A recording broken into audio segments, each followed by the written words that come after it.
Bien-aimé, on n'a pas besoin de débattre la parole de Dieu. Nous sommes dans la nouvelle alliance, j'ai le Saint-Esprit, je peux aller devant Dieu moi-même. Et je peux te dire que lorsque tu seras bloqué dans tes prières, une personne pourra ouvrir la bouche pour dire quelque chose en un instant, pour débloquer une situation que toi-même tu essaies de débloquer depuis des années.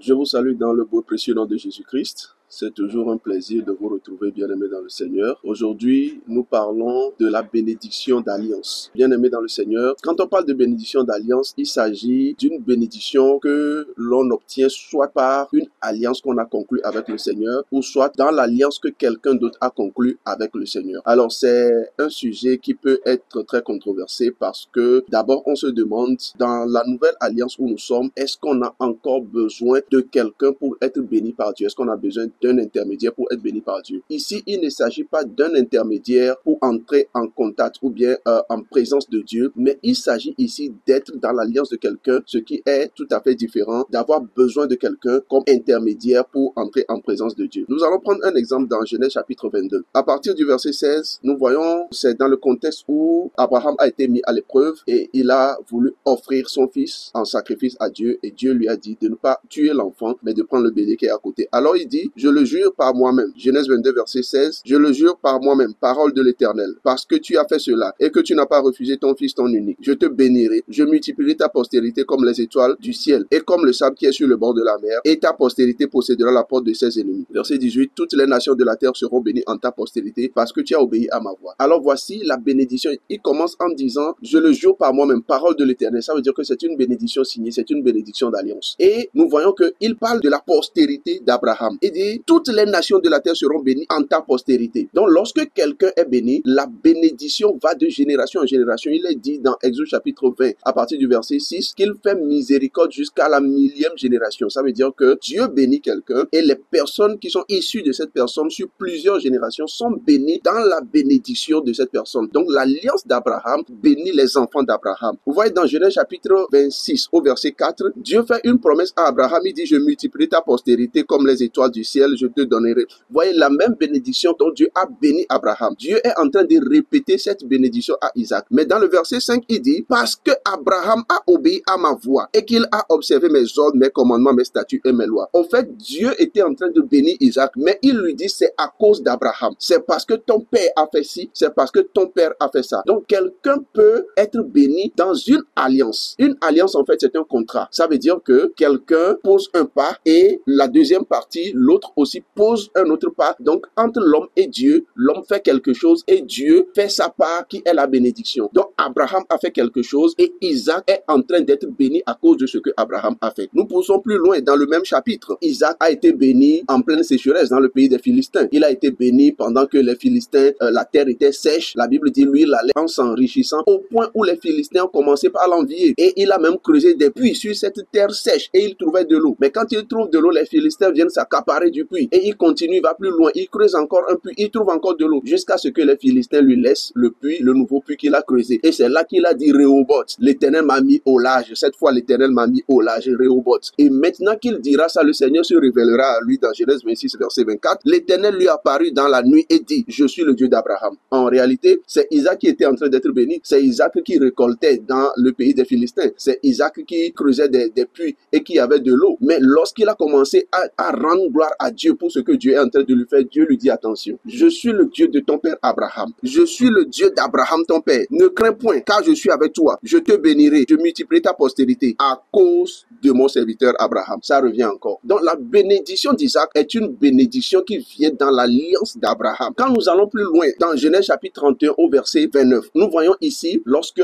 Jacob est allé chez son oncle Laban, il a été béni chez Laban et à un moment donné, il a pris toute sa famille, ses femmes, ses concubines et ses enfants et il est parti. Mais Laban a cherché son idole en vain et sa fille avait volé son idole et donc Laban les a poursuivis. Quand il les a rattrapés, Genèse 31 verset 29, Laban a dit à Jacob, ma main est assez forte pour vous faire du mal, mais le Dieu de votre père m'a dit hier, garde-toi de parler à Jacob ni en bien ni en mal. Ici, Laban confirme à Jacob que c'est le Dieu de son père qui l'a préservé. En fait, si le Dieu de son père ne s'était pas révélé à Laban, Laban dit, j'aurais pu te faire du mal, mais c'est le Dieu de ton père. Au moment où Jacob ne savait même pas, l'alliance de son père était en train de le protéger. Plus loin, il dira à Laban, verset 41, voilà 20 ans que j'ai passé dans ta maison. Je t'ai servi 14 ans pour tes 2 filles et 6 ans pour ton troupeau. Et tu as changé mon salaire 10 fois. Donc, c'est-à-dire que Laban avait l'intention de dépouiller Jacob, de le laisser partir les mains vides.